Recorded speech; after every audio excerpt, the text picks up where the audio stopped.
இதுவரைக்கும் இலங்கையிலே நடக்காத முறையில் வெற்றிமங்கல வாத்தியங்கள் இல்லாமல், நடனக்காரர்களுடைய நடனங்கள் இல்லாமல், வான்வெடி சத்தம் முழங்கக்கூடிய இந்த முப்படையினருடைய வெடிச்சத்தம் இல்லாமல் படைகளை கொண்டு வந்து அணிவகுத்து அந்த காலத்தை நேரத்தை வீணடிக்காமல், செலவுகளை அதிகமாக செய்யாமல், அதே மாதிரி வெற்றி கோஷங்கள் செய்கிறதுக்காக வேண்டிய ஆட்களுக்கு சாப்பாடு கொடுத்து அவர்களை அங்கே கொண்டு வந்து பெரிய செலவுகள் எதுவுமே இல்லாமல் ரொம்ப சிம்பிளான ஒரு முறையில், ஒரு அழகான ஒரு முறையில், பெரிய அலங்காரங்கள் எதுவுமே இல்லாமல் வெறி சாமான முறையில்னு சொல்லலாம், வெறி எளிமையான, ரொம்ப ரொம்ப எளிமையான ஒரு முறையில் நடைபெற்ற ஒரு வைபவம் எதுன்னு கேட்டால் இந்த முறை 10வது பாராளுமன்ற வைபவம் அப்படின்னு சொல்லலாம். இந்த இடத்துல நீங்கள் பார்த்தீங்களாக இருந்தால் ஜனாதிபதி அவர்கள் வரும்போது யாருடைய பெரிய நேரத்தோட பார்த்தா மோட்டார் பைக் 2 பக்கத்தாலே வந்து கொண்டிருக்கும், அதே போன்று பல கார்கள் வந்து கொண்டிருக்கும், டிஃபெண்டர் வந்து கொண்டிருக்கும், பெரிய கெப்பெல்லாம் வந்து கொண்டிருக்கும், போலீஸ் முன்னுக்கு வரும் பின்னுக்கு வரும், அப்படி பல விதமான விஷயங்கள் இருக்கும்.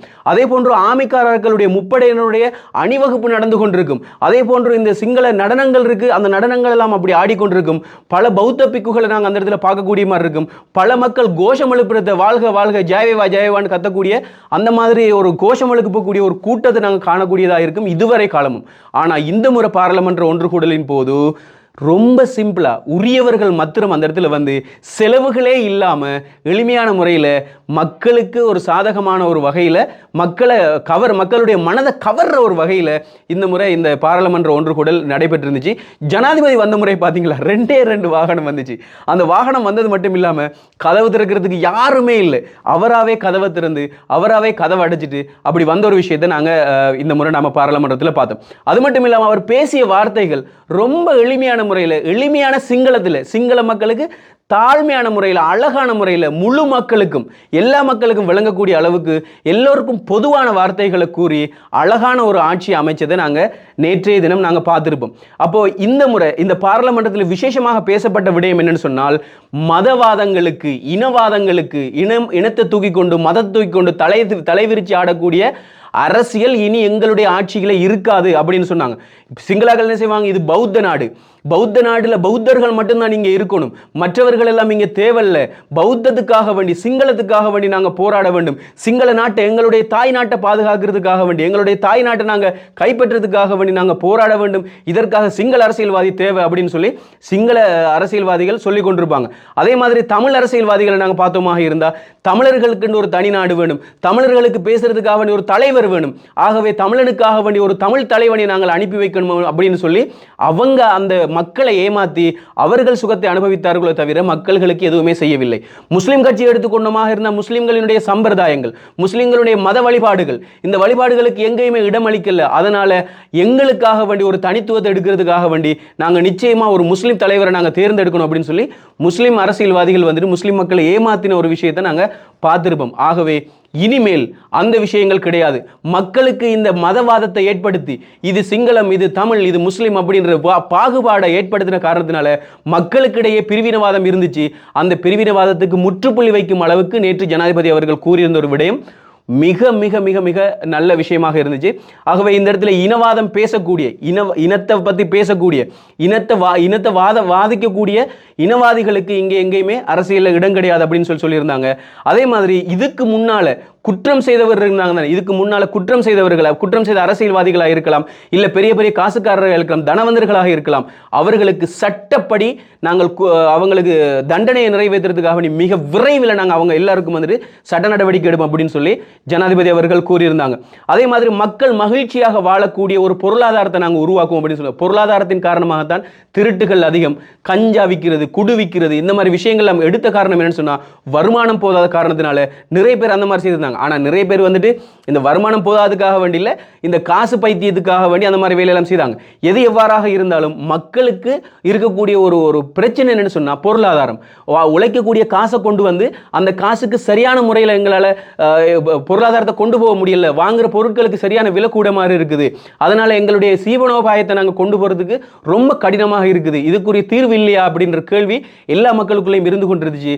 அதற்கு முற்றுப்புள்ளி வைக்கும் அளவுக்கு நாங்கள் மகிழ்வான ஒரு நாட்டை நாட்டை இந்த பொருளாதாரத்தை நாங்கள் உருவாக்குவோம் அப்படின்னு சொல்லி அவர் சொல்லியிருந்தார். அதே மாதிரி இதுக்கு பின்னால இந்த அரசியல்வாதத்துக்கு பின்னால இனி யாருமே சட்டத்துக்கு மேலே நடக்க முடியாது. நிறைய பேர் என்ன செஞ்சிருப்பாங்க, குற்றம் செய்திருந்தா கூட இந்த சட்டங்களை அவங்களோட கையில் எடுத்துக்கொண்டு சட்டத்துக்கு மேலே நடந்து கொண்டிருந்த ஒரு விஷயத்தை நாங்கள் பார்த்து கொண்டிருந்தோம். அந்த மாதிரியான விடயங்கள் இனிமேல் கிடையவே கிடையாது அப்படின்னு சொல்லி ஜனாதிபதி அவர்கள் கூறியிருந்தாங்க. அதே மாதிரி பாராளுமன்றத்தில் நடந்த அந்த அனைத்தையும் பார்க்கும்போது ரொம்ப ஒரு அழகான ஒரு விடயமாக இருந்துச்சு. அதே போன்று இப்போ கிட்டத்தில் ஒரு விவாதம் ஒன்று போயிடுச்சு. நேற்று நான் சம்பந்தமாக பேசியிருந்தேன். முஸ்லீம் அரசியல்வாதிகளை கேபினெட்டில் சேர்க்கல, அமைச்சரவையில் சேர்க்கல அப்படின்னு சொல்லி நிறைய பேர் குற்றங்கள் இருந்து கொண்டிருந்துச்சு. ஆகவே உங்களுக்கு தெரியும், டாக்டர் ரிஸ்வி சாலி அவர்களை உபசபாநாயகராக தெரிவு செய்திருக்கிறாங்க. ஒரு பெரிய ஒரு பதவி ஒன்று கொடுத்துருக்குறாங்க. பதவி கொடுத்து தான் இந்த ஆட்சியை செய்யணும் அப்படின்றது இல்லை. பொதுவான ஒரு இடத்துல நாங்கள் சிந்திச்சு பார்த்தோமா இருந்தால் மக்களுக்கு சேவை செய்ய வரவங்க எந்த வகையிலையும் சேவை செய்யலாம். பிள்ளைங்கிட்டா அங்கே பாராளுமன்றத்தில் ஒரு பிரதிநிதியாக இருந்தால், இந்த நாட்டினுடைய முக்கியமான ஒரு பிரதிநிதியாக இருந்தால் நிச்சயமாக அவர்களுக்கு அதை செய்ய முடியும். பதவியை கொடுத்துத்தான் செய்யணும் அப்படின்றது இல்லை. அவங்களுக்கு தேவையான விஷயத்தை மாதிரி செய்திருக்கிறாங்க. இங்கே எல்லாம் சமத்துவமாக தான் இருந்துக்கான். அதே மாதிரி முனீர் அவர்களை பார்த்தோமாக இருந்தால் பிரதி அமைச்சர் பதவி அங்கேயும் கொடுக்கப்பட்டிருக்கு. ஒரு முனீர் என்று சொல்லக்கூடிய ஒரு அமைச்சருக்கு கொடுக்கப்பட்டிருக்கு. அப்போ அதுவும் ஒரு நல்ல விடயம். புதியவர்கள், புதிய ஆக்கள் அப்படின்னு சொல்லலாம். ஆகவே புதிதாக கொடுக்கப்பட்ட 3 விஷயங்கள் இருக்குது.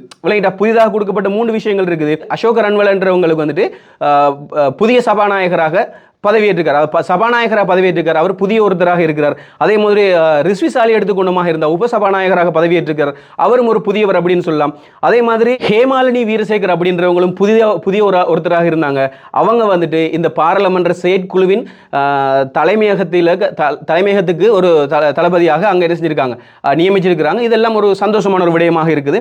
அதே மாதிரி இந்த பதவியெல்லாம் ஏற்று முடிச்சதுக்கு பின்னால எல்லாரும் என்ன செஞ்சிருந்தாங்க சொன்னா, முதலாவது வந்துட்டு நம்ம நேற்று சொன்ன மாதிரி தான் சபாநாயகர் அவர் யாருன்னு சொல்லி தெரிய வச்சிருந்தாங்க. ஹரணி அமரசூரி அவங்க வந்துட்டு அவங்களுடைய அசோக் அவர்களை சொல்லியிருந்தாங்க. அதே போது நான் உறுதிப்படுத்துறேன் அப்படின்னு சொல்லி விஜயதேகராத் அவர்கள் சொல்லியிருந்தாங்க. அதுக்கு பிறகு அவர் சத்தியப்பிரமாணம் செய்து கொண்டாரு. அதற்கு பின்னால அமைச்சர்கள் எல்லோருமே வந்து சத்தியப்பிரமாணங்கள் செய்து கொண்டாங்க. ஜனாதிபதியுடைய உரை நடந்துச்சு. அதே மாதிரி எதிர்க்கட்சி தலைவராக சஜித் பிரேமதாஸ் அவர்களை நியமித்தது ஒரு விசேஷமான ஒரு விடயமாக இருந்துச்சு. அதே போன்று கருத்து தெரிவிக்கும் போது ரவுஃப் ஹக்கீம் அவர்கள் சொல்லியிருந்தாங்கன்னு சொன்னால், அனைத்து மந்திரிகளுக்கும் அனைத்து அமைச்சர்களுக்கும் ஒரு பாதுகாப்பாக நீங்கள் இருங்க சபாநாயகர் அவர்களேன்னு சொல்லி சபாநாயகர்கிட்ட ஒரு கேள்வி ஒன்று கேட்டிருந்தாங்க. சஜித் பிரேமதாஸ் அவர்கள் மனிதர்களுடைய உரிமைகளை பாதுகாக்கிறதுக்காக வேண்டி இந்த செயற்பாடை செய்யணும் அப்படின்னு சொல்லியிருந்தாங்க. ஹரணி அமரசூரியில் அவர்கள் சொல்லியிருந்தாங்கன்னு சொன்னால், எங்களுடைய பலத்தை இந்த நாட்டினுடைய நன்மைக்காக வேண்டி நாங்கள் வழங்குவோம், எங்களுடைய அதிகாரத்தை நாட்டினுடைய நன்மைக்காக நாங்கள் வழங்குவோம் அப்படின்னு சொல்லியிருந்தாங்க. அதே போன்று எதிர்கட்சியாக இருக்கலாம் அல்லது ஆளுங்கட்சியாக இருக்கலாம், எல்லா கட்சிகளும் உதவி செய்ய வேண்டும். எதுக்குன்னு சொன்னால், இந்த பாராளுமன்றத்தினுடைய ஒரு நல்ல ஒரு ஆட்சி செய்யறதுக்காக வேண்டி உதவி வழங்கணும் அப்படின்னு சொல்லி பலர் கூறியிருக்கின்ற இந்த சந்தர்ப்பத்தில் நிறைய விடயங்கள் மாற்றத்தை நாங்கள் பார்த்துருந்தோம். எனவே மக்களே, இப்போ ஜனாதிபதி அவர்களுடைய இந்த விஷயத்துக்கு முன்னால் என்னது, இந்த எல்லாம் முடிஞ்சதுக்கு பின்னால் என்ன நடந்துச்சுன்னா, ஒரு தேத்தனி பாட்டின்னு வச்சுருந்தாங்க. இந்த தேத்தனி பாட்டியில் ஊடகவியலாளர்கள் கலந்து கொண்டிருந்தாங்க. அதே போன்று பாராளுமன்ற அமைச்சர்கள் கலந்து கொண்டிருந்தாங்க. எதிர்க்கட்சி தலைவர்கள் கலந்து கொண்டிருந்தாங்க. சுவாதீனமாக வந்தவர்கள் எல்லோரும் கலந்து கொண்டிருந்தாங்க. எல்லோருடையும் கிட்ட நெருங்கி சகஜமான முறையில், எளிமையான முறையில் எல்லோருடையும் ஜனாதிபதி அவர்கள் கதைச்சார் அப்படின்றது ஒரு விசேடமான ஒரு விடயமாக இருக்குது. எனவே வரலாற்றிலேயே இல்லாத முறையில் இந்த முறை பாராளுமன்றம் அமைக்கப்பட்டிருந்துச்சு. எனவே மக்கள்கிட்ட நான் கேட்குற ஒரே ஒரு விஷயம் இருக்குது. என்னன்னு சொன்னால், நாட்டில் நல்ல அதிகாரிகள் வந்துட்டாங்க, நல்ல அரசாங்கம் வந்துட்டுது, எனவே இனிமேல் நாடு நல்லா இருக்கும் அப்படின்னு சொல்லி நீங்கள் ஒரு பக்கமாக நீங்கள் ஒதுங்கினீங்களாக இருந்தால் இந்த நாடு மீண்டும் பள்ளத்தில் விழுறதுக்கு சான்ஸ் இருக்குது. ஆகவே இந்த நாட்டில் சிஸ்டம் சேஞ்ச் ஆகணும் அப்படின்னு சொன்னால் ஒவ்வொரு மனிதனும் சேஞ்ச் ஆகணும். நீங்கள் ஒவ்வொருத்தரும் சேஞ்ச் ஆகினா மட்டும்தான் இந்த நாட்டை முன்னேற்ற முடியுமோ தவிர, அரசியல்வாதிகள் வந்துட்டாங்க, அரசாங்கம் நல்ல அரசாங்கம் வந்துடுது, அதனால இந்த நாடு முன்னேறும் அப்படின்னு சொல்லி தயவு செய்து நினைக்காதீங்க. நீங்கள் ஒவ்வொருத்தரும் திருந்தினா மட்டும்தான் இந்த நாட்டை முன்னேற்றலாம். பாதைகளில் போகும்போது நீங்கள் சாப்பிட்டு போட்டு ஏதோ ஒரு சாப்பாட்டுடைய அந்த பேக்கெட்டை, அந்த பேப்பரை ரோட்டில் வீசுறீங்க, அதை தவிர்த்து கொள்ளுங்க. அதே மாதிரி உங்களுடைய பிள்ளைகளுக்கு ரோட்டில் போகிற விதிமுறைகளை நீங்கள் சொல்லிக் கொடுங்க. பாதைகளில் போகிற விதிமுறைகளை நீங்கள் சொல்லிக் கொடுங்க. பாதைகளில் எப்படி போகணும்னு நீங்கள் சொல்லிக் கொடுங்க. வாகனம் ஓட்டுறவங்க அதிகமான ஸ்பீடில் போகாமல் கணக்கான முறையில் உங்களுக்கு எங்கெங்கே பயணங்களை போகணுமோ அந்த பயணத்துக்கு இந்த நேரத்துக்கு போனால் போதும் அப்படின்னு சொல்லி ஒரு ஷெடியூலின் படி நீங்கள் அந்த விஷயத்தை செய்து கொள்ளுங்க.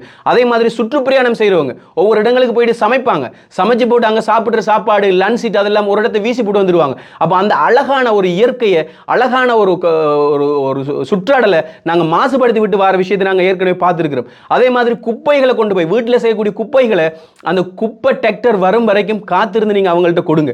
அப்படி கொடுக்காம நீங்கள் போகிற வழியில் ஆற்றுல வீசி போட்டு போகிறீங்க.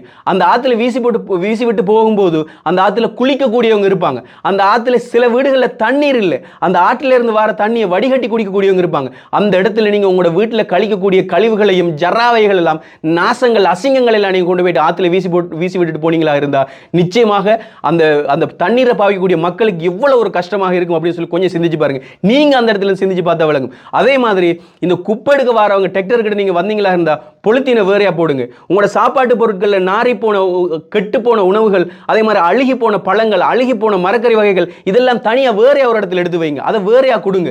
பொலித்தீன், பேப்பர், இந்த சாப்பாடு எல்லாத்தையும் ஒண்டா போட்டு கொடுத்தீங்கன்னா அவங்க அதை பிரித்து எடுக்கிறதுக்கு எவ்வளவு கஷ்டப்படுவாங்க. அதுக்குள்ள கையை போட்டு அவங்க எடுக்கணும். எவ்வளவு அருவருப்பாக இருக்கும். அந்த விஷயத்திலிருந்து மக்களை நீங்க என்ன செஞ்சு கொள்ளுங்க, அந்த விஷயத்தில் கவனமாக இருந்து கொள்ளுங்க.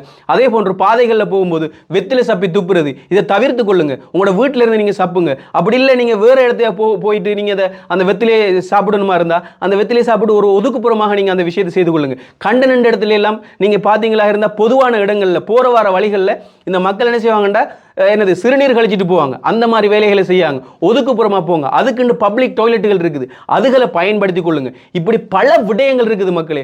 வீணாக நீங்க செலவழிக்காதீங்க. செலவுகளையும் தான் உங்களுடைய செலவுகளை, எந்த காசு நான் செலவழிக்கிறேன் நீ ஏன்டா சொல்ற அப்படின்னு சொல்லி கேட்கறத விட்டு ஒரு மனித நேயத்தோடு செயற்படுங்க. எவ்வளோ மக்கள் பசியோட சாப்பிட்றதுக்கு இல்லாமல் இருக்காங்க. நீங்க ஒரு பர்த்டே பார்ட்டி வந்தா கேக் எடுத்து முகத்துல தடவுறது, பூசுறது, அந்த மாதிரி கேக் வாங்கினா சாப்பிடுங்க.